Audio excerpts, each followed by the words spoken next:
Dating can feel like you're on a pop quiz, or worse, like you're on a reality TV show, Survivor, but everything you do feels watched, every move judged, every mistake fatal. Every text has to be witty, confident, charming, but not needy. And it has to be sent at the right time. Fast, not too slow. And you're supposed to be emotionally available, but not too available. Interested, this person is cool, but I'm not invested yet. I'm confident and know what I'm doing, but I can't be arrogant and try hard. I need to be confident, like I know what I'm doing, but not arrogant. So I know what I'm doing, but not arrogant, so that I know that you know that I know what I'm doing. And successful, going out doing really cool things in the world, taking names, all that stuff, but not trying too hard.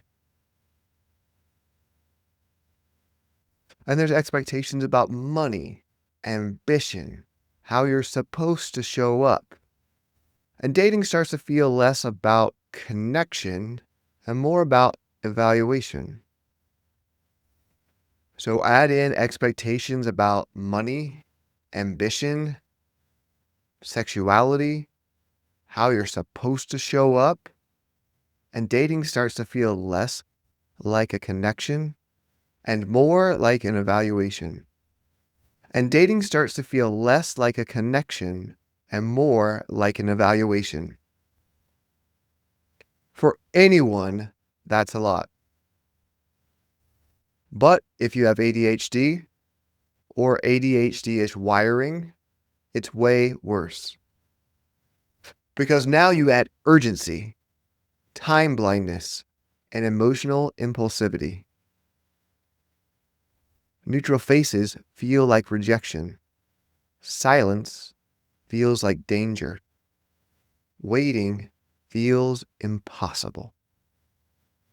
Dating stops feeling curious. It stops feeling playful. And it starts feeling like you're failing an assignment in real time.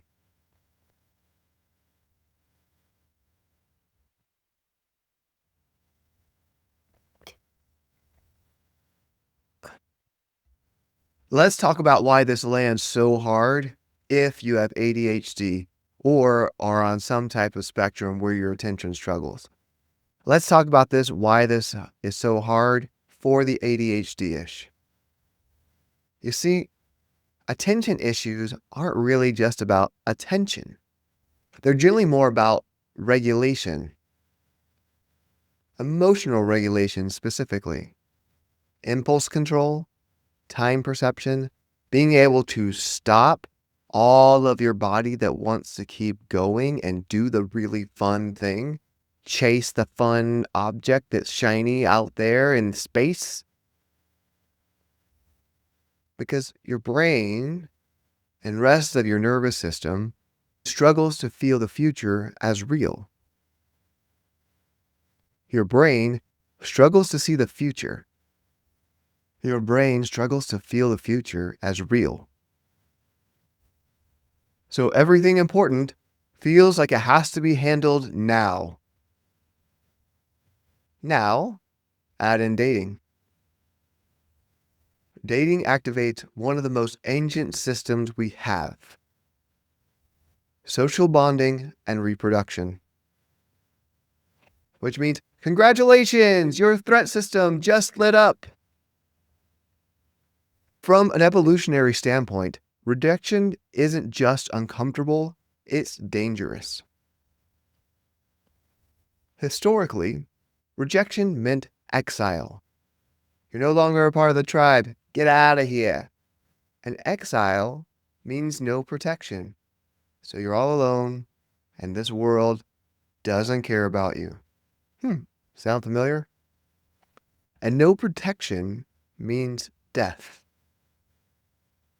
You're out there all alone. Nobody to save you from all the big scary beasts. It's really cold. Help me. And so when your nervous system detects ambiguity, distance, silence, or disinterest, it doesn't think, oh, this is a nuanced situation with complex social dynamics that I'm sure that I'm not real aware of right now. It doesn't think, oh, this is a nuanced situation in which there's multiple factors that I'm sure I'm not considering that I should probably regulate and so that I can be more effective as an individual. No, it thinks, we're in danger. And when the threat system is active, time collapses. So psychological time goes into its own space. You don't know if it's been a minute or an hour because they're all about the same. Everything feels urgent. When we're in threat mode, I don't know if this is a tiger or not, so I better deal with it like it is. And your body pushes you to act. You gotta build yourself up, get ready to go. It is go time. It might be the time you have to go. And the way this works in dating, though, you're not getting hyped up, but you explain. Well, this is the reason this happened, and I wanted to tell you this is the 3 minutes and the 5 reasons that I am a cool person. We clarify. Oh, what I meant to say was this. I am sorry that that somehow hurt your feelings, and I'm clearly a terrible person, but really this is what happened, and I can just explain it more clearly if we talk about it. And I'm going to continue talking about it until I move into a piece of goo. And I'm going to continue to talk about it until I melt into a piece of goo. I'm going to fix it. So not only is this something that is huge, I'm going to try to make up for what I did. I'm going to try to perform. I'm going to try to fix it. So I know I fucked up. I know I messed up, but I can fix it. I can be even better. I can be even cooler. I promise. It will be totally different this time, and you'll see and notice it. Or maybe I'll just go in performance mode. You don't like who I am? Okay, great. Neither do I. Look at all the things I can do. I can be cool. I can be sexual. I can be confident. I can be whatever you want me to be. I can be the best boyfriend you've ever had or the best girlfriend, whatever you need. Man, I'm exhausted just saying this. God, that's exhausting. And and ADHD amplifies this because we struggle with delayed gratification. It's hard to think about the thing in the future if we can't really think about the future. It's hard to think about the thing in the future when the future doesn't really exist in our minds.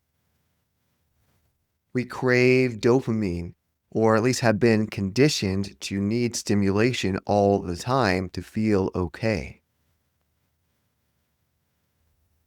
And we don't really have a felt sense of why or how, and we don't have a sense of how long relationships actually take to develop. And we don't have a real sense of how long relationships take to develop. And we don't have a real sense of how long relationships take to develop. In the movies, they fall in love in at most 30 minutes to an hour. And this is going to take weeks, months, even years. Ain't nobody got time for that. I need it, love right now. So when connection isn't immediate, you can feel like you're losing everything. And this is important. Let's get it in our minds. It's my mouth to yours. And also, so Let's get it sucked into our minds right now. I'm trying to literally program it into my mind as we speak, and I'll try to communicate that through the screen. Urgency is not intuition, it's physiology.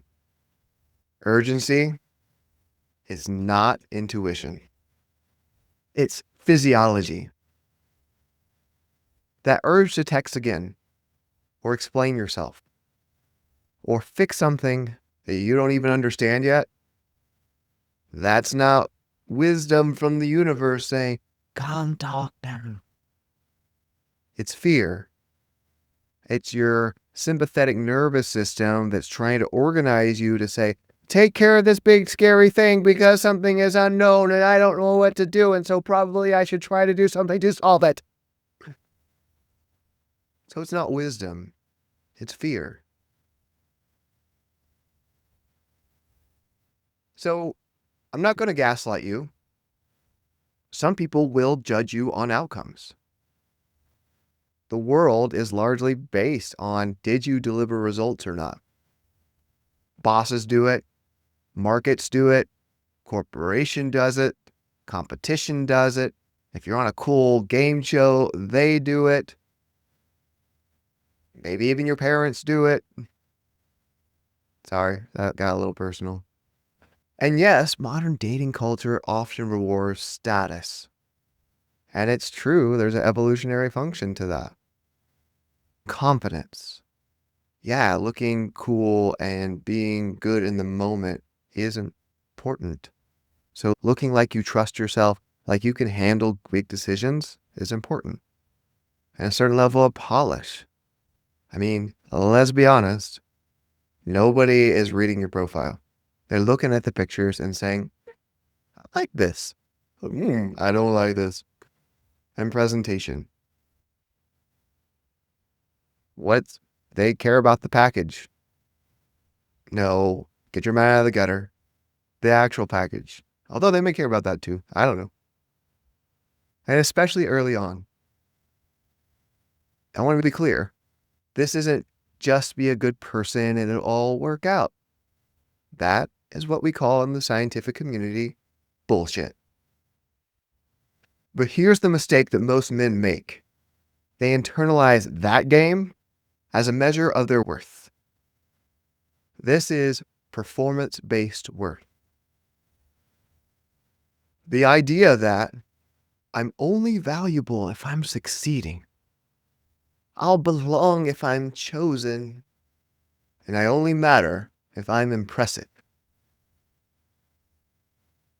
These things, combined with dating, is the perfect environment for you to explode. Our relationships and pretty much dating culture explode. Because dating this way with a nervous system that impacts you like this turns human connection into swipes, metrics, comparisons, highlight reels. You know, basically we could put you on a marketing analytic board and see how your profile views change over time, because that's what you basically are. And we have made the numbers game even more numbers gamey. You're not even a human anymore. And social media pours gasoline onto this. You don't just get rejected by one person.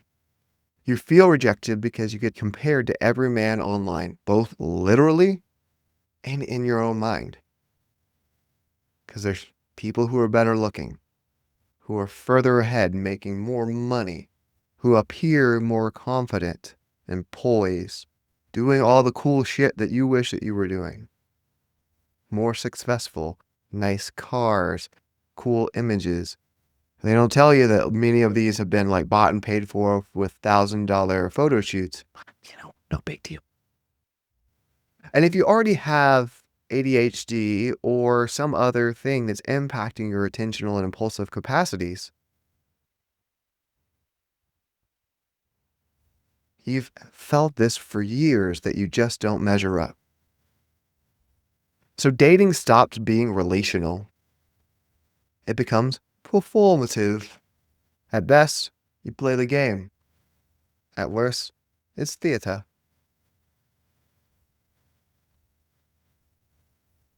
If you struggle with attentiveness, you don't half-ass your performance. You hyperfocus. Everything becomes locked in. And I recognize I have to do everything at the highest level or else I just will never be seen again. And I just get locked into there. Maybe I need to even look at the differences. Oh my God. I need to look at the differences even in every aspect of my personality and I'm going to augment everything. I'm going to be the most optimal person in the world. I'm going to do every coaching program. I'm going to change everything. I'm going to optimize my text. I'm going to get texting support. I'm going to use AI. I'm going to be really intriguing. I'm going to change timing. So I'm going to learn all about when I'm supposed to text. All right, she just texted. So when's the appropriate time to both build connection, but not too much connection? And to say, like, I have a life, but I'm also responsive. You got to get it right. It is like an exact algorithm. And tone. Oh, I was going for both curious, confident, and aloof. I've heard that that makes me seem more accessible in the real world. Also, even your own self. Looks maxing now is a thing. I had to look it up, but it really is a thing. So spending ton, so this looks maxing is a thing. So getting every element of your physique, your attire, even your body posture in perfect alignment so you can attract the right thing.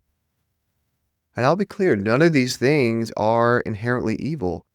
I've done many of them, but they're all performative. Hell, I think I've taken more courses on optimizing my persona to be attractive than anyone else that I know. And here's what happens. You put in massive effort.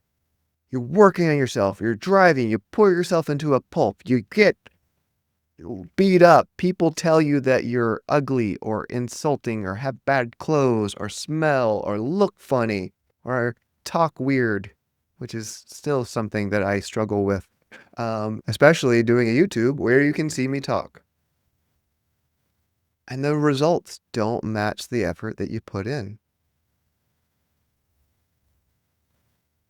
Dates don't necessarily lead to relationships. Matches don't necessarily lead to dates. Numbers that you get from approaching people often ghost you. Connection fizzles. You don't have a spark. Interest disappears. And this mismatch creates an emotional whiplash. And this mismatch creates an emotional whiplash. And that's where things start to get dangerous. Because your brain doesn't say, oh, well, dating is complex. Because your brain doesn't say, oh, well, dating is a complex figure and it's a multiple etiology process that requires lots of social dynamics, timing, and all sorts of things and factors that we can't even quite understand. It's probably related to like quantum mechanics and the way energy happens at the same time. It says, something must be wrong with me. You start questioning your personality, your desirability, your value, your worth. And here's the truth that hurts, but frees you. And here's the truth that hurts. Yet it will free you. No romantic outcome can ever prove that you belong.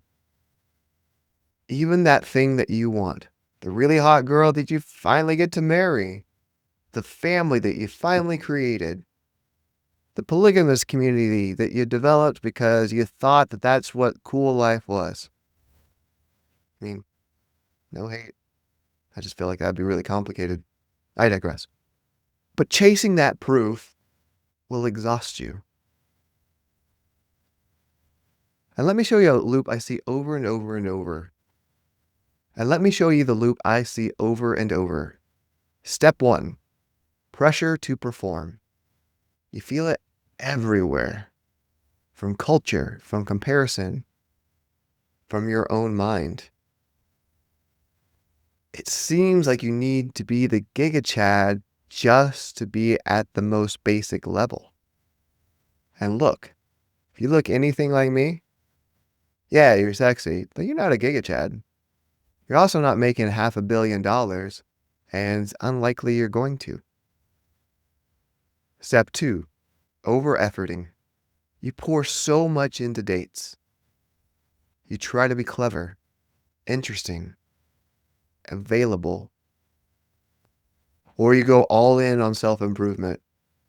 Hitting your gym, you got your thirst trap selfies where you're doing 30 plates on bench press. Martial arts, you're going 4 or 5 times a week. You're getting all your jujitsu in. You know how to choke a guy out. Totally not gay though. But it's still fun. Dance classes, so you're organized, and dance classes so that you're smooth and suave and in your body. So that you're smooth and suave and in your body. You get coaching from people who are experts at this and know exactly why you're struggling. I know exactly why you're struggling. You optimize your business. You get really dialed in and you are the top performer at your field. Optimization goes everywhere. Because once you're better, then you'll be enough, right? Step 3, emotional depletion. Step 3, emotional depletion. There's only so many hours in the day. There's only so much nervous system capacity. Eventually, you're fried. Step 4, rejection or ambiguity. This is harder because you're exhausted. Silence feels personal. Ambiguity feels like failure. And ambiguity feels like failure. Silence feels personal. Ambiguity feels like failure. Step 5, shame. I did all of this and it didn't matter. Something must be wrong with me. Shame becomes the explanation for everything. Shame becomes the explanation for everything. Step 6, and this is the important one, the vow. I will do better next time. Yet we're saying this when we're already depleted, already ashamed, under-resourced, operating under an entire narrative that says that we will never be good enough. So the cycle repeats.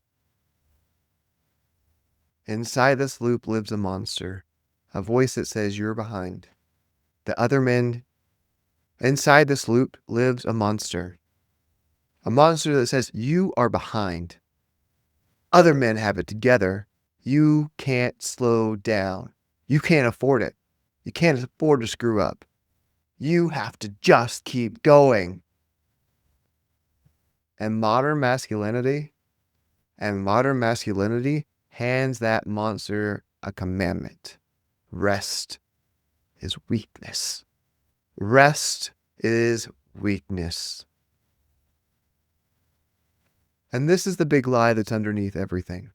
The idea that if I do more,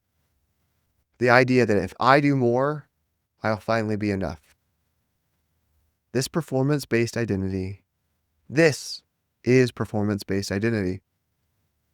Your worth is measured by productivity, success, and outcome. But here's the problem. Where's the finish line? You get on a date. Now you need a better one. You get in a relationship. Now you need to be exceptional. You build a life, but now you need to optimize it.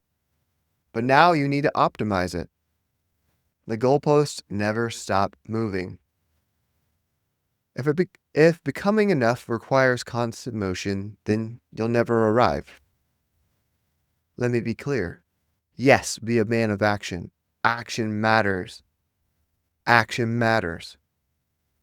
But action expresses your identity.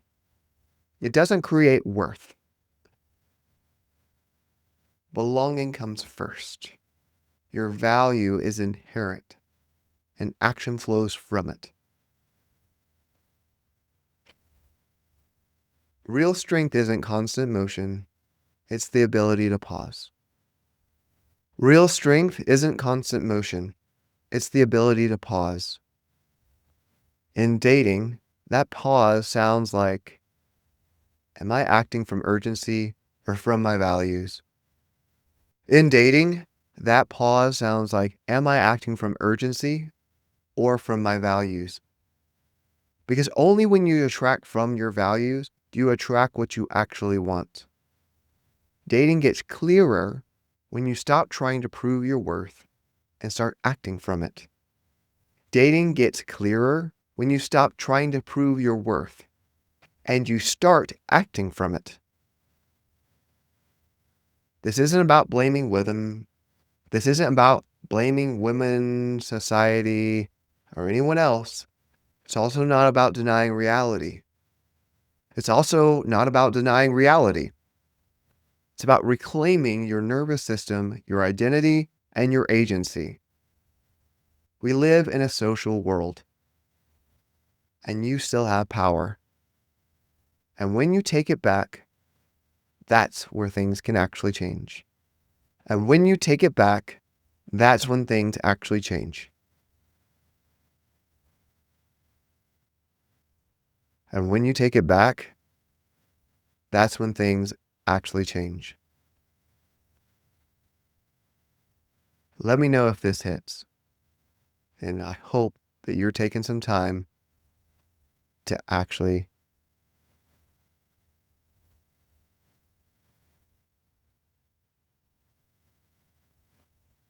dating is hard. I struggle through it. Dating is hard. Almost everybody I know struggles in it. But we don't have to lose ourselves in it.